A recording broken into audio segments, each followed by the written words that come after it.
And it's happening very organically. We didn't take courses, we didn't discuss, oh guys, it's time to transition to move. No, it just happened. That's how tech actually happening. It's happening very smoothly. And it's not excluded that future will be absolutely fabricated, that you will come to airport and you will see your navigation around space, and it will be just maybe part of your glasses device or part of your phone. But we need to understand that that's how technology actually happening. It's just becoming part of our everyday life. And there we see that's how we moved from physical to digital, and we will move to virtual. Another example is how we already getting this type of immersive tech in our everyday life. Facebook 360 video, you just start to rotate it. It was organically designed for you to, there is a kind of a sign that I can rotate this video. I can see it from different angles. And we just start to use it as other photos, as other medias. The same some cars already today, they integrate augmented navigation.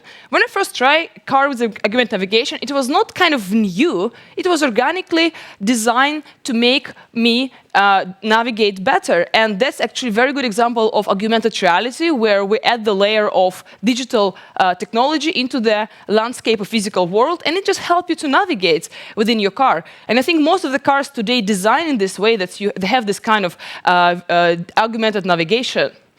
On the corner, you see the urban planning project from Kista.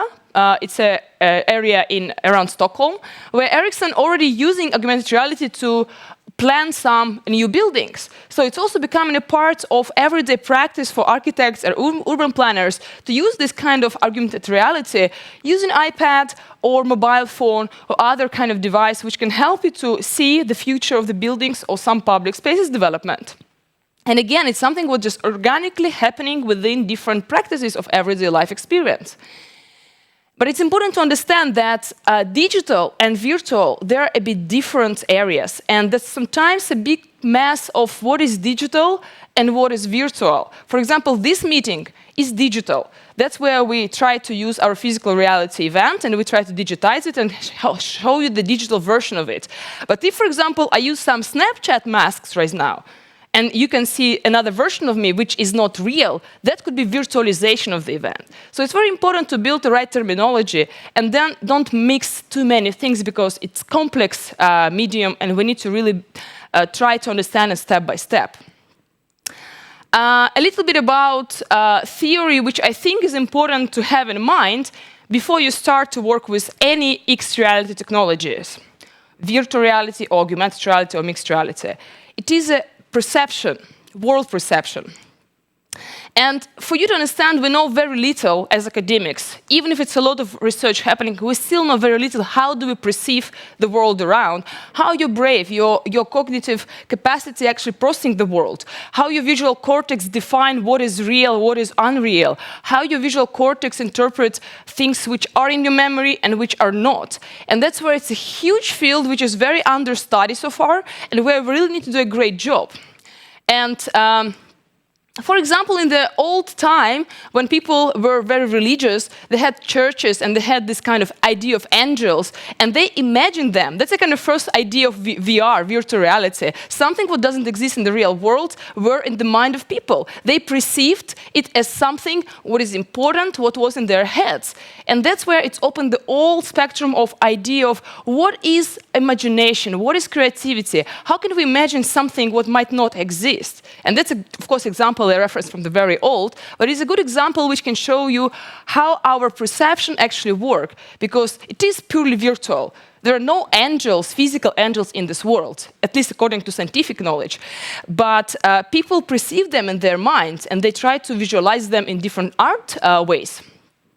Very good book written by Marceau Merleau-Ponty about visual perception, where it was first work which explained how actually do we see the world? How does our brain function from this point? Because if you want to work with media technology and with virtual reality in the future, you need to really have some basic knowledge, understanding how do we see this world?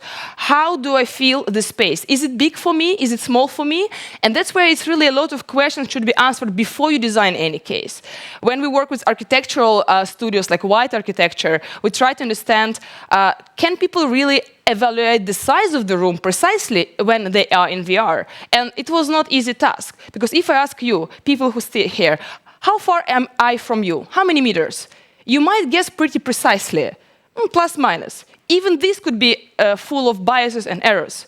But if we'll be in VR, believe me, it's going to be a way more difficult task because you don't have the knowledge of perception of virtual environment. You need to train it, and then you can really start to build some knowledge about distance, about weight, about different qualities of the physical world. And from the point of theories, we have kind of different types of spaces, different kinds of spaces.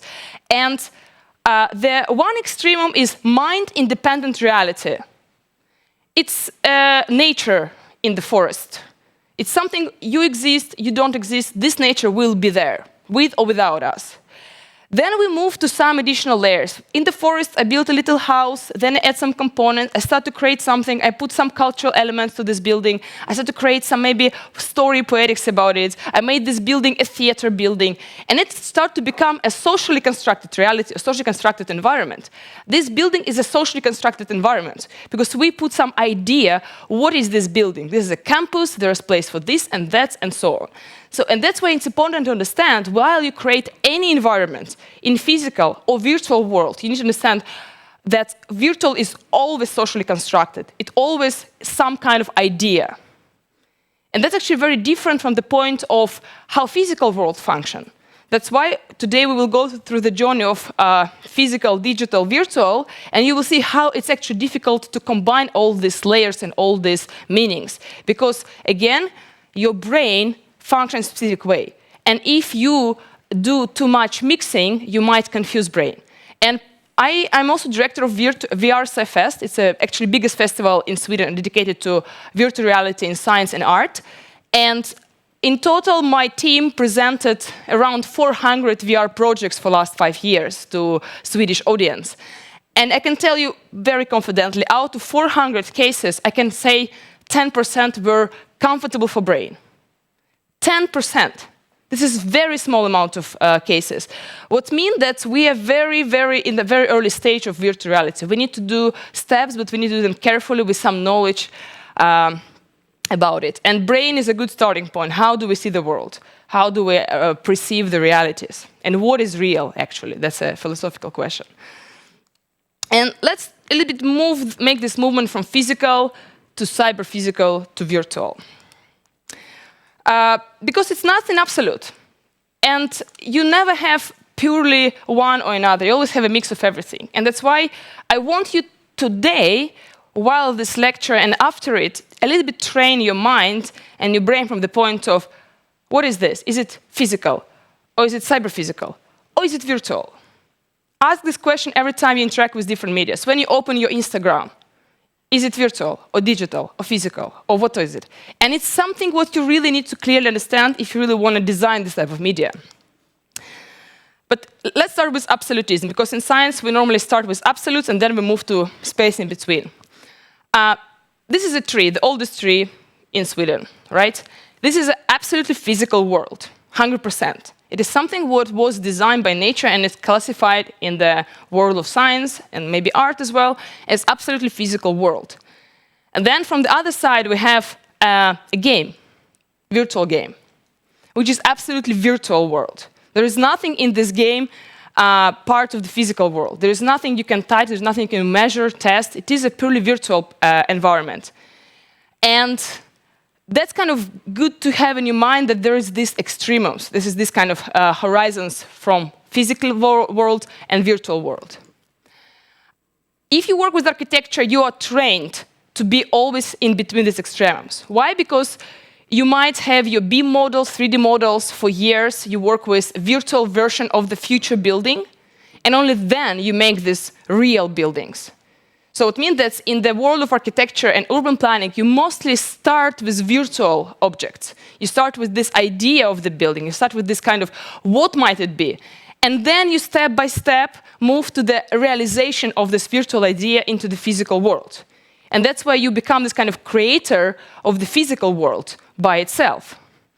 And I think that architects, the most architects and game designers, and maybe automotive, they're most trained to do this transition, and they understand the practice from physical to virtual, from virtual to physical, and back forth. I will talk about some trends today, and I will tell you about a trend called digital twins, where you practice actually nothing else but this loop between physical and virtual. And more interaction you do between these loops, higher efficiency of your model or your system is there. I can't play the video, but I can in brief describe you the project of this Moscow business district, where some students from Strelka Institute, they decided to merge physical and digital and virtual in the platform where they showed physical objects, their virtual representations, and human dynamic, and different activities in the building. So they kind of simulated building, and they showed that you might go to the physical space, you might be in the space, then you can open your app, and you can see something what you can't see with your eyes, for example, information, how 5G functioning in this room, who were here before you, and you can start really analyze physical space from the point of digital layers in this building, historical data. Another good case, which is really early market case, which was done in September 2017 by Ericsson in Johannesburg. What these guys made, they brought Minecraft elements to the city, and they asked students to integrate elements from the game to the real world.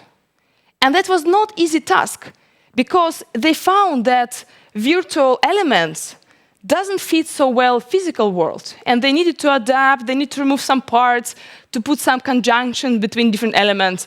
And in the end, they made some kind of harmony. It requires some iterations, but still they kind of managed to combine two different worlds. And one of the main outcomes, when I interviewed some people behind this project, they said that they thought it would take a little time to just, you add element and it's work. No, because when your brain look at this mixture of different realities, your brain might be very confused. And that's what happened. They had different social groups, kids and adults. And kids said, no, it's something wrong with this.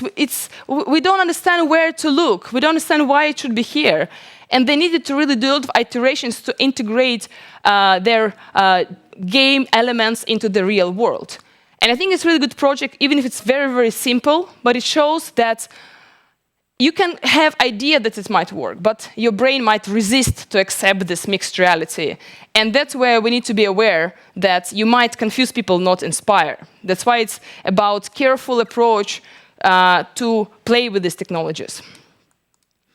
But talking about playing with technologies, why should we play with this technology? And one good artist from Los Angeles, he's Turkish, Refik Anadol, he decided to show, wait a second, guys, we for centuries manifested building is something very important. We believe that building we built for centuries or for decades. It's important manifestation of culture, and it's something very static, right? Building is something very static, fundamental, and architecture is kind of manifesting time.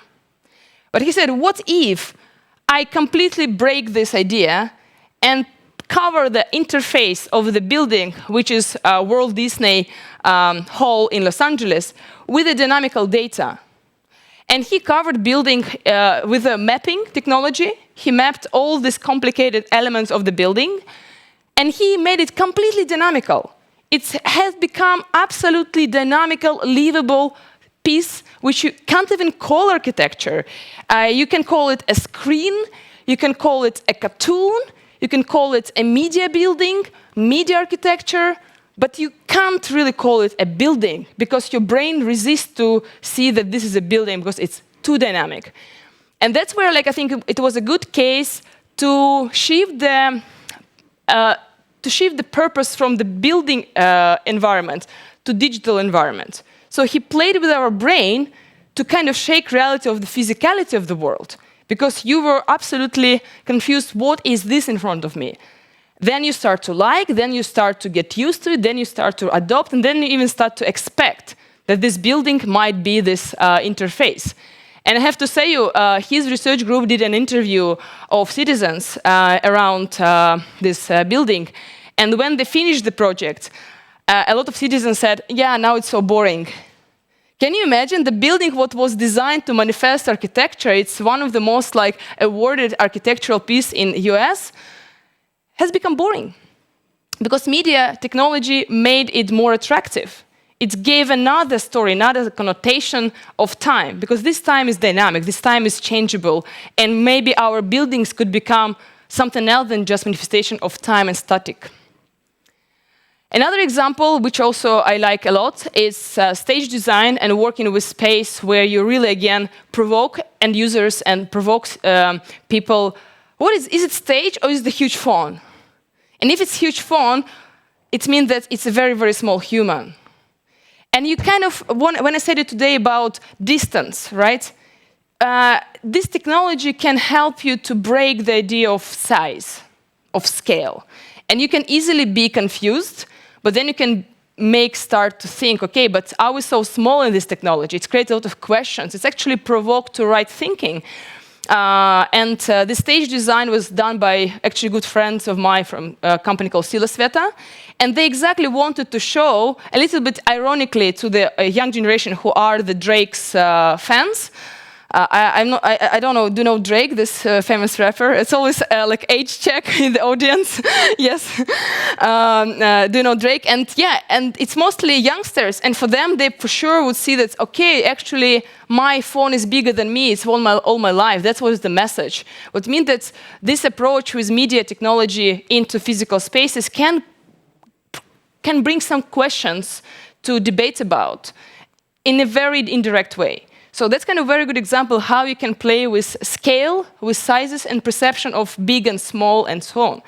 And it's also mapping technology. It's just projector, which creates the 3D mapping on the stage. There is no phone, there is not object like this.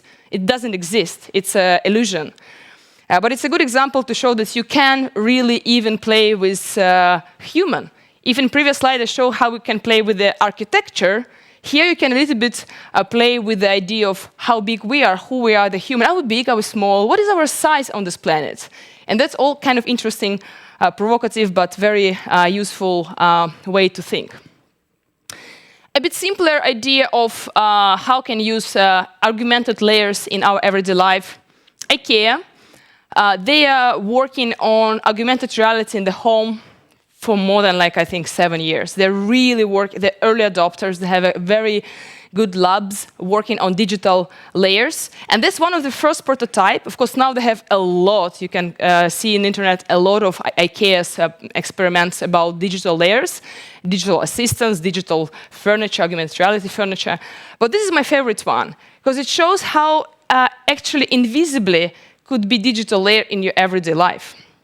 They really try to follow the idea of very minimalistic design to assist your cooking.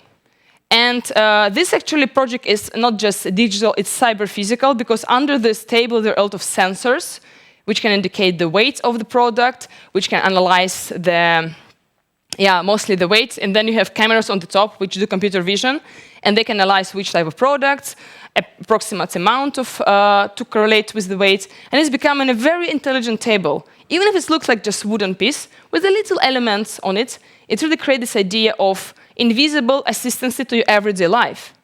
And that's something what I think if we talk about startups, this is very much needed. We need not wow think, because most of the VR today is just wow and that it's one-time use cases. This is something what could be a service. You can use it every day. You can't be wow every day. It's just kind of, you get tired of it. But you can have the seamless digital layers which actually serving you on everyday base. And this is a good example. How can you think about indoor digital layers? And even this room, there could be so many little elements we can add like this to assist, to navigate. Coffee is there, for example. I think IKEA also good in these arrows. Yeah, this is there, this is there. It's very like inviting, it's very seamless. It's very comfortable for your brain. So always ask yourself, do you confuse people or are you really helping them with what you're doing? And that's a good example that you can actually help people. You can serve people. So what is important to get out of this first part of the presentation, that it's already new normal to mix realities, to mix physical and digital and virtual and make a little mess out of it.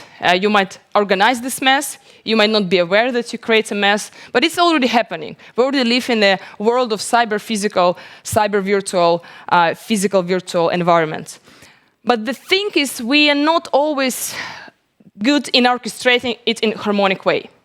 So I mean that we have these realities today, but we're not always good conductors to make them work together. And that's where we need to really practice our critical mind to understand, do I understand what I'm mixing and do I understand how people perceive it? And that's from where user experience now is coming as a big trend to work with. It's also coming an idea of comfort and how long you want people use your case. Of course, if you work in Disneyland and you want to make wow effect, it's one approach. But if you want to build something that people might use every day, you need to really understand how to balance physical world, which is still very represented in our lives, and these digital virtual layers. Okay, let's talk a bit about trends. Back. I think the biggest trend so far happening last 5 years, it's world building. In academia, we call it scenario planning or scenario-based approach, but in more like tech world, it's called world building. The term itself came from game design and script writing, where your assignment is to create a fictional, imaginary world. It might be something sci-fi oriented. This is a case from PricewaterhouseCoopers, where they tried to visualize future tech applied to the smart city. What means the city doesn't exist in reality, but it is idea what city might be in its all kind of spectrum, with mobility, with retail, with people there, with events, and so on. Games, they are world building. Movies, they are world building, where you create a fictional world. Avatar movie, it's a world building where they create a new world with a new language, with the different behavioral patterns. And it is a practice. It is something what people practicing to be able to do. And how we do world building in academia, we do scenarios. For example, my research founded by Energy Myndighet, Energy Agency of Sweden, and they work out with scenarios. What society of 2030 will look like? And we, based on real data, try to simulate the world, how we will use our buildings, how we will spend time indoor, outdoor, which type of activities we will do, and how we'll consume, for example, energy. And all this is creating the big spectrum which call life and environments which support our everyday life. Your offices, your work, your streets, your public spaces, your shops, and so on. And again, if you work with urban planning, it is a practice you should kind of train every time. Not only about, okay, how Slusen will look when it's finally going to be finished. That's one thing. Another thing, what could be 5 versions of Slusen if we design it for kids mostly, for elderly, for kids and elderly, for different categories of people. And that's where you create scenarios of the world itself. But can you imagine world itself? It means that there are so many details, even how wind, how rain happening there, how light moving there. There are so many things to take into consideration. Another big, huge trend is virtual twins. I mean, you mostly heard digital twins. Digital means you represent data replica of the world. And I'm very, very skeptical to talk about any twins without giving a reference where it's coming from. Idea of digital twins coming from Richmond University of 2003. They made a big project for engine simulation. What means that they had a physical engine for the car, and they made simulation how this engine functioning as a model. And they redesigned the engine by interacting with the data model. What means that twin itself is a representation of process. So it's not just a copy of something, what many people think, oh, a virtual twin or digital twin is just a copy of something of the museum. No, it is actually interaction between physical world and digital world, or physical world and virtual world. My favorite example is Notre Dame de Paris. And why it's virtual twin? Because they combine visual representation of the building itself and data. How light is moving there, how air moving there, which type of materials, which type of process happening. Notre Dame de Paris under different conditions of number of people there. They showed the scenarios of life of this building, and that's why it's virtual twin. And I think if you can easily find it online, and it's very usable model for decision making, for interacting with citizens. What would you like to have around? Do you want to have some benches or whatever? What means that you can engage people to decide before you start to build anything. What I also like with this specific project, that you can create many twins. You can create different scenarios of this building. And I was in the consortium of City of the Venice about heritage conservation and art conservation in European Union. And virtual twin is also one of the ways to kind of conserve cultural heritage. We know what's happening with Notre Dame. What if we don't have some kind of detailed version of it, detailed scan of it, only pictures? What means that when, virtual twins could become a replica of the world, of the part of the world which can disappear.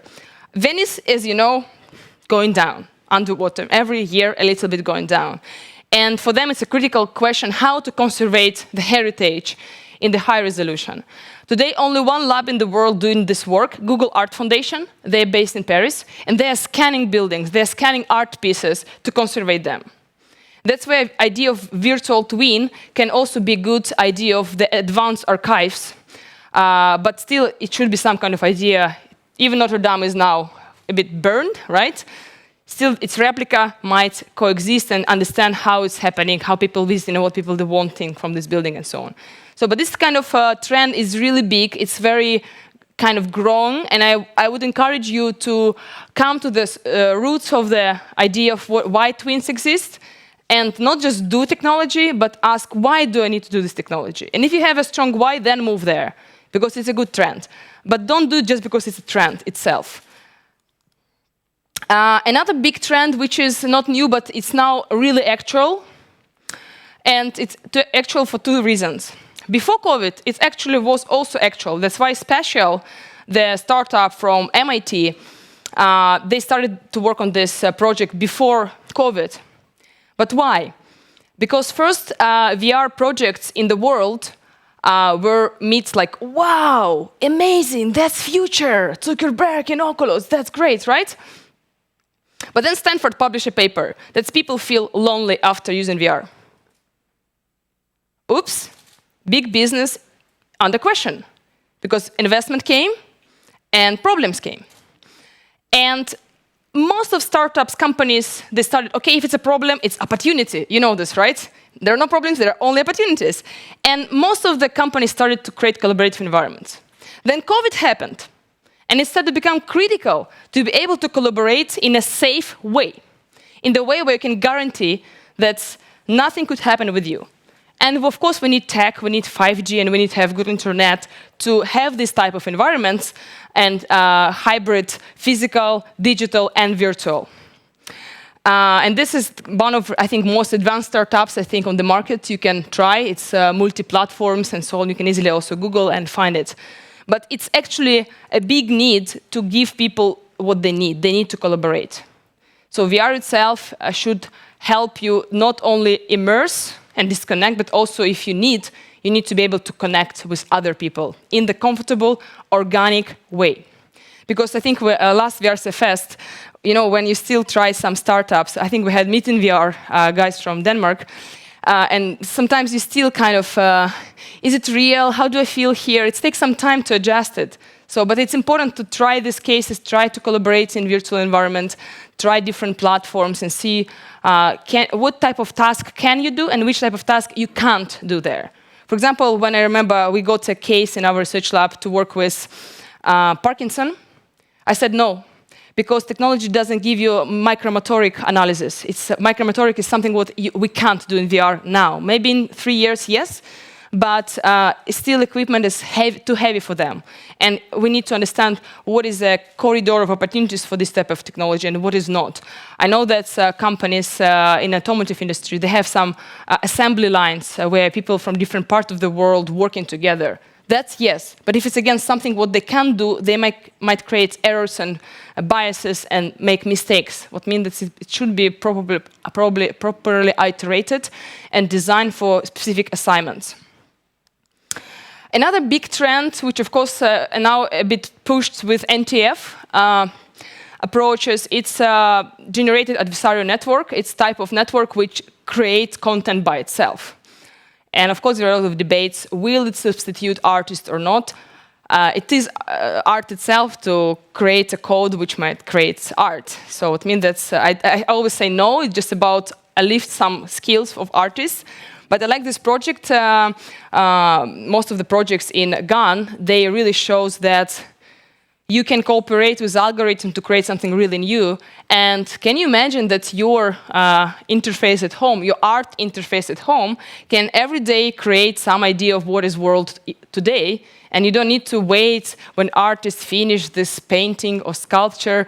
Yeah, we are impatient in this time. We need to understand impatience is a quality of time, and this type of technology can help you to deliver art faster to end users. Again, it's an ethical question, should it be this way or not? I would not step into this, we can talk about it later.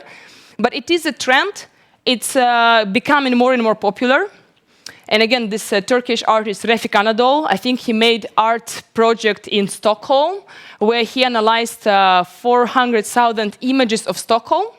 And he built an algorithm which generate idea of Stockholm, style of Stockholm architecture. So you don't need actually him to continuously see what Stockholm could be next days, because it's adding data of population, of migration, of weather, and so on and so on. And it's art which has its own life. It's also new for art, create something what is continuously living. Because if I am designing, it's not maybe art, it's more design. If I design this chair, is this chair in this way almost forever if I don't modify it. Maybe only time can a bit destroy it. But in general, this idea of static is now something what most of the trends trying to destroy. And in the future, which this trend's showing, we're demanding changeability. We are requiring this motion, idea of dynamism in our even physical world. And GAN is a good example how you can really do it and play around it. Of course, no trends without money. And blockchain,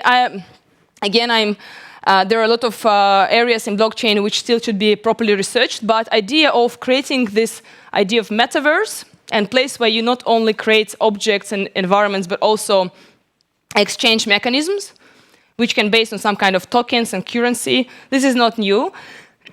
And my favorite project, it's one of the first called Decentraland, also from MIT, where they created this virtual world where you can trade real estate, you can create worlds, you can trade around them, you can just speculate. And last show of Balenciaga, the fashion brand, was mostly in digital, where you can buy digital clothes for your digital version in the digital avatars. It's a big business. Depending how much time we spend now in the digital spaces, check your iPhone how much time you spent online. And then ask, do you need real hoodie or digital one? Because you might need digital clothes more than physical clothes, according to ratio indoor or like physical world or digital world lives. And all ideas about virtual worlds with virtual economics, that is not even new, it's really happening and it's tested in many ways. And I think metaverse is a big trend. Maybe Timo, you will mention it. That's a really big logic shift. That's why should I create physical if I can create the whole economic in the virtual? We anyway spend time there, mostly. Maybe not we, but younger generation, they definitely are. And it's good also to understand that virtual is just a facade. There are a lot of back end behind, like information, finances, economics, flows of different media, including money. All right, interesting area which is also ethically very, very controversial. It's avatar design. My favorite project is Body Swaps from University College London, where they create avatars of people to change behavior. What if you meet yourself, version of you, but in different scenarios? Me, who did gym for 1 month, me, who didn't gym for 1 month, me, who ate this type of food, me, who ate this type of food, me, who studied a lot, me, who didn't sleep a lot. And you can actually interact with you, and would it change your behavior? And their hypothesis that yes, when you see yourself, especially in the time, it's very scary to meet older you. Or what if you meet younger you? And you can talk with you when you were maybe 8, and just, this creates another perspective of relationship with yourself, with your body, with your identity. And this is my favorite case, But of course, the world of avatar design full of deep fakes, it's full of synthetic people, it's full of this human factory where they generate fictional people and all these creatures without actual purpose. I already mentioned fashion. It's a huge trend. 3 days ago was International Fashion Digital Week. My friend, she was part of it, and I was shocked how many brands just moved there. And not just showing their collection in the digital way, no. Creating digital clothes. Balenciaga, they're shifting to gaming. They're selling now clothes inside the games. And we know that we have 2.4 billion people playing games. Market-wise, it's a huge market, and creating fashion in the games, that's something that Balenciaga is really taking serious. 14, right? They made the game designed for game 14. Fortnite, sorry, yeah, Fortnite. Full collection there for game. They presented this is only for game. Yeah, you can buy a hoodie, but it's for game. And that's a business. Again, because people spend a lot of time in the digital world, and avatars are becoming part of us. And again, your Facebook page is your avatar. It's not shaped like you, but it represents a lot of things which define you. Of course, sense designers. Why this media? This trend is very important because we didn't have tools previously which can help us to understand feelings, to record feelings. Ouch, you feel something, right? And can you record your feelings physically? And this technology can memorize your feelings. Using haptics, using sensors, you can kind of make a replica of your body reaction, of your physical reaction of different things. And it could be heavily used in medicine, in body perception, in art, dancing, theater. We can create a new era of entertainment by replicating feelings. And this is something what also not just about entertainment, but it's also understanding who we are. We didn't pay attention for these questions 10 years ago because we didn't have tools and mediums. And we spoke with some colleagues from Greece where they work with volumetric capturing of artists, and it's all world to replicate human body and its emotions. Filmmakers do it sometimes really well when they can say, here you will laugh and here you will cry. They sometimes know where you can feel specific emotion. And it's becoming part of not just movies or even theater, it might become part of your conference, even your fashion, even your home. How can you design a home where you can feel specific things? And here you can build scenarios of it. And of course, the biggest trend which we today are supposed to talk more, and during the workshop we will kind of immerse into it, is spatial computing. I am encouraging you to notice this trend, not just notice, but dig into this trend, because this is, at least for me, something what I see clearly will happen more and more. What exactly does it mean? Today you have your computers, which is a device which help you to do different functions. Can you imagine all these functions will be spread around the space? Your space will become one big computer, not from the point of interface itself, but from the point of functionality. And it's very difficult to understand that actually everything could be perceived as information. When you work as an architect with a building, you start not with this space, you start with coordinates, with your beam model, with understanding that actually your building is informational system. Come on, our bodies, we are DNA. DNA is a data sequence. We are coded in a specific way. What means that spatial computing changing our perception of physical, and in spatial computing we're actually merging physical and digital and virtual in one medium. And it's something what's happening today where we try to distribute computational power over the spaces. There are many cases, and I think one of my favorite lab is Magic Leap. They're really doing very well how to analyze spaces, how to computize spaces and add different layers on it. Of course, industrial application like Microsoft HoloLens, where you can really have physical objects and add layers of different virtual objects and placing them in the space and make your space be both physical and digital at the same time. It's kind of virtual twin where your replicas and your physical object are merged. you will hear a wonderful lecture today from Volvo Cars, and I think, in my opinion, they're the strongest XR lab in Europe. And I always tell it because what they've done with physical space analysis, it's insane, because you actually computize world around car. In this case, they try to, sorry, I tell a bit about the case, you'll tell it later, but how the moose crossing the road, because it's not something you can easily train, right? And preferably you don't need to train these things in a real world. But in the virtual, yes. And then you can record reaction, eye pops, and so on. Timmy will tell more about it. But the whole idea that they computize the area around car and make it actually computer and make it actually both physical and virtual, that's something what is showing that it is a way to see the future of the world. That's how we might see. Can you imagine you can walk and you can see many, many layers. You can see different time of the place. You can walk and see this place 100 years ago, and we can then see in the future scenarios of this place, just because you're constantly adding the layer of different realities while you're just looking at this world around. Another case, also IKEA, is a digital body. It's a bit playful, but the idea that your space is becoming a canvas for digital like assistants, digital components, digital objects, and it creates the whole universe of opportunities. What could we need in our homes? What we don't want to, for example, you don't want to place one new sofa, but you want to play with some things you want to see, not use. And that's where this digital body can be like, oh, maybe flowers here.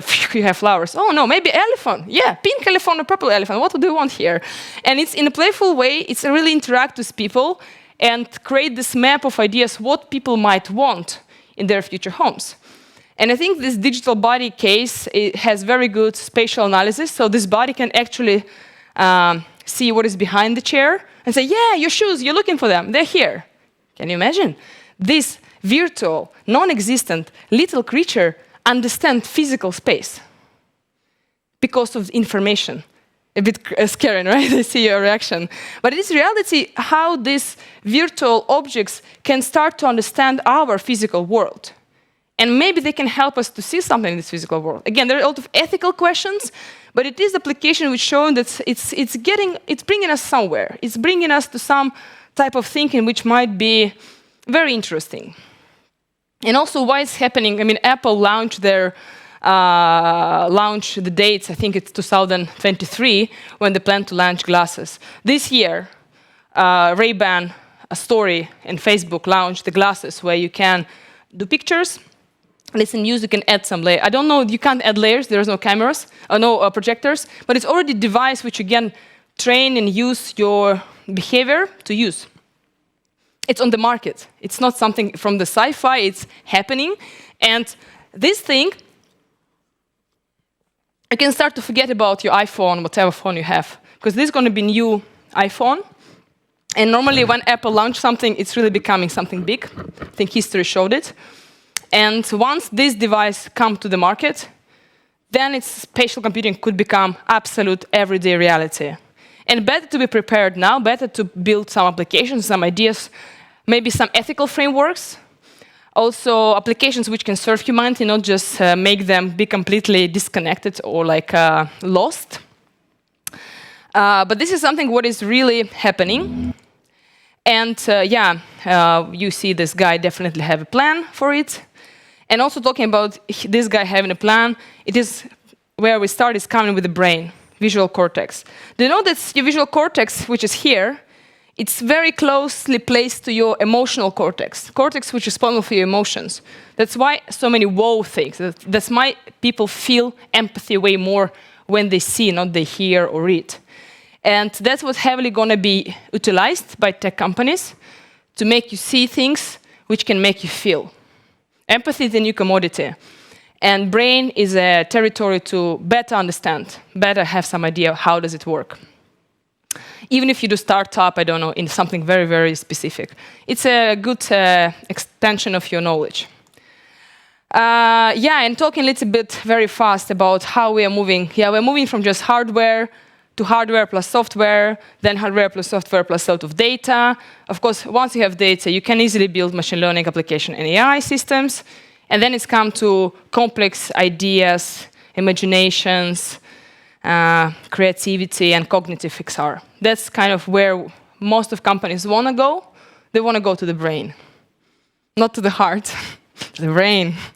And that's why neuroscience also is a discipline to stress, to add to any, framework. All right, a little brief about urban environments, as far as I work a lot with this. One tool I will give today, and one tool I would like you really start to build as a mindset, is layeral scene of the world. We spoke today a lot about everything is mixed. There are so many different realities. But we have physical world. It is a foundation. Then we have kind of digital world. All these digital tools, layers we discussed today. Some mobility, some kind of dynamic between these objects in the physical, digital. Then maybe energy world are not so important right now in this lecture. Health, does it help in people to increase well-being or not? If it's not, then it's to iterate and improve all these layers, how they work. If it's work, yeah, let's come to communication and entertainment. And thing is, these two layers, communication and entertainment, they are becoming their business foundation. It was a really good joke from Zuckerberg when, I think it was 2018, where he bought WhatsApp for exactly the same amount of money which Alstom energy company sold to General Electric in Switzerland. Exactly, by coins. He wanted to show, you see guys, you think this power plant is a big commodity. No, messenger is a big commodity. And that was a really good message that these two layers, they might be critically more important than all other layers, infrastructure and so on.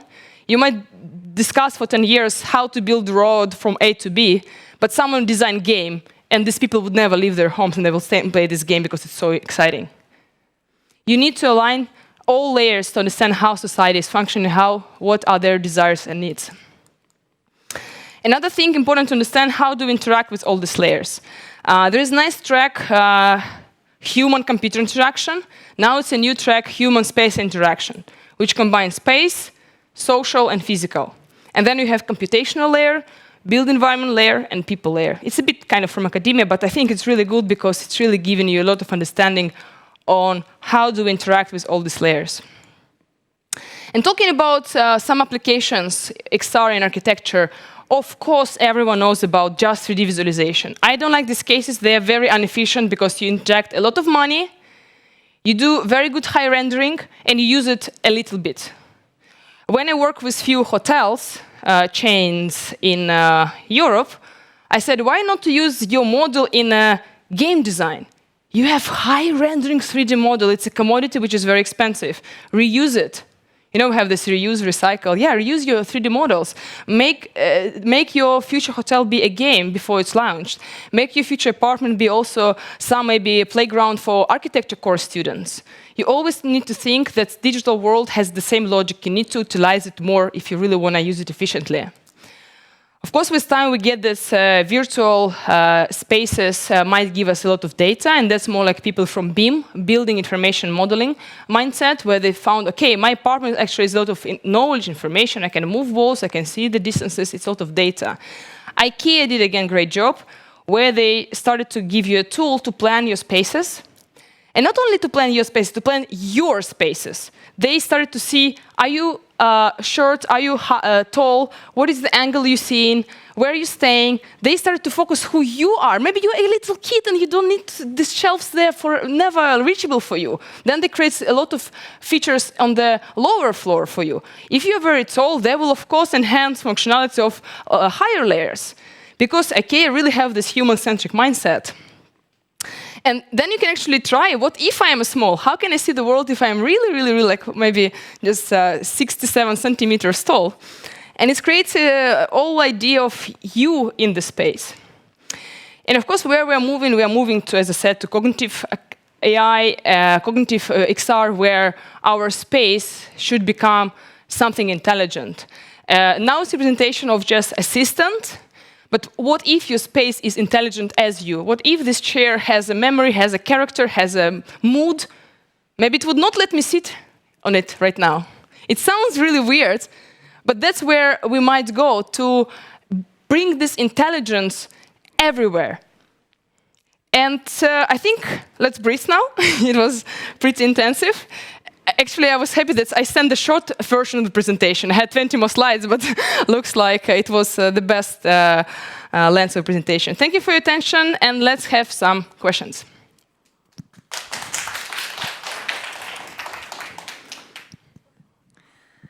Thank you, Elena. I'm here in the chat and moderating the chat, Lovisa Jakobsson. And we have some questions here from the digital participants. And who are here in the physical room, you can also come here and ask your question in this mic. But I'll start with some questions here from the digital participants.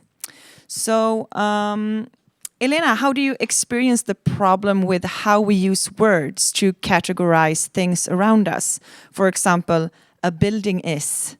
It means different things to different persons. Perceptions is also culturally created, I believe. That's the question from Sophia.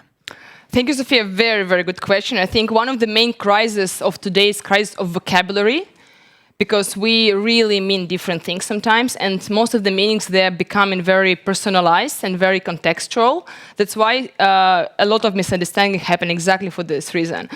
My approach to words, again, if you work in academia, you should keep this track and should use definitions. Whatever you will talk about, you need to define it. And then you can talk about it. Of course, I didn't put a lot of definitions today just because it was more like intro lecture. But if you work in a team of design or science or, I don't know, artists, it's always nice to agree on some vocabulary, explain what do you mean by this or that, and then start to communicate. And I think that in my work, what helped me a lot to always start with this vocabulary kind of defining and saying that we mean by building this and that. For example, I had a very interesting conflict with University College London where they work with behavioral perception of what is home. And home and building, there are two different things. And it took us some time to understand that we need to clarify what do we mean. And even this sometimes not easy because words are limited. Even if you explain yourself in the words, you might need to add some visualization, even some associations, some metaphors, some references, examples, and this creates a richer idea of what do you mean. In today's presentation, I mostly, when I use, for example, word perception, I did a reference on Merleau Marceau, because he defined perception in a specific way, how neuroscience, cognitive science define. So if you use some terms, you sometimes, to simplify, can use references. For example, today I had a few references to show what do I mean. What do I mean, which type of definition do I use in my presentation. In science, if you know, we mostly refer every second word. If you read scientific paper, there are always like hundreds of references. And also debates what this mean by this school or by that school. It's making process slower, but I promise you, you can reach better consensus in the end. And it should be a practice in all companies. Before you start to communicate, explain your vocabulary. And based on this vocabulary, then communicate. And if someone didn't understand, always say, okay, come back to vocabulary, we can discuss what exactly do we mean. Yeah, that's maybe my answer to your question. Thank you, Elena. Nerds allow it. Yes. And Sophia says thank you. And she also has another question. How do you believe XR and technologies will affect human evolution and worldviews? Oh, Sophia, leave your email. We need to talk. That's good questions. Very debatable questions in academia and in XR community. I can only share personal beliefs here because there is no thing like knowledge about future to be objective.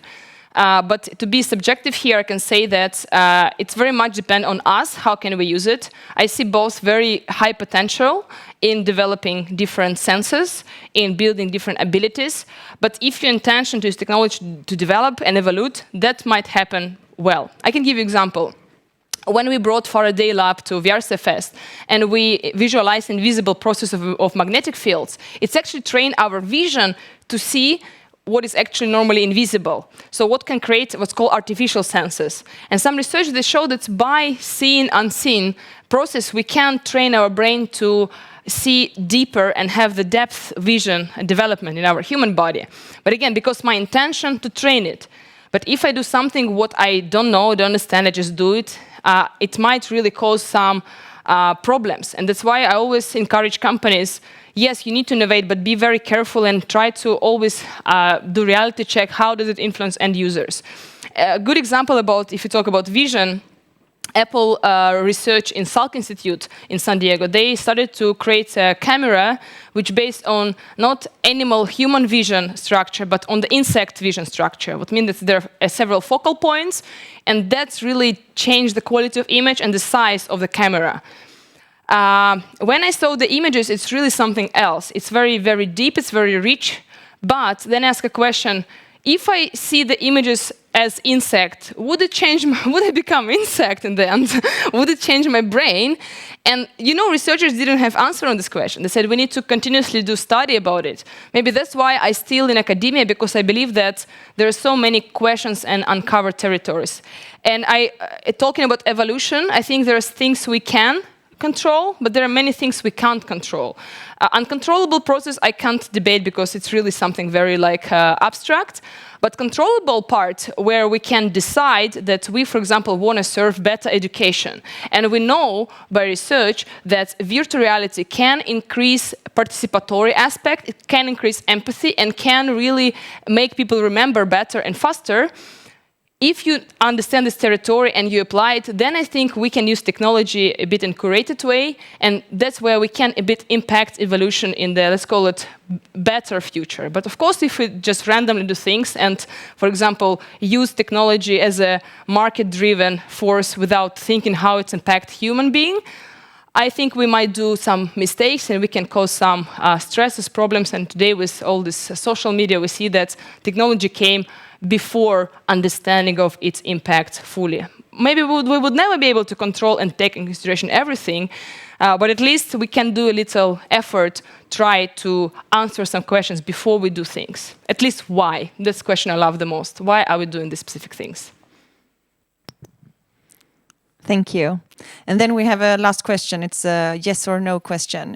Is it possible to get your presentation afterwards? Yes, of course. Thank you. Even a bigger version with 20 more slides. So, have a nice weekend. So yeah, it's 12 o'clock. Yes. And so we want to thank you so much, Elena, for this session. Yeah, thank you for hosting. Bye-bye. Have a lovely day. Real or virtual, whatever day you have.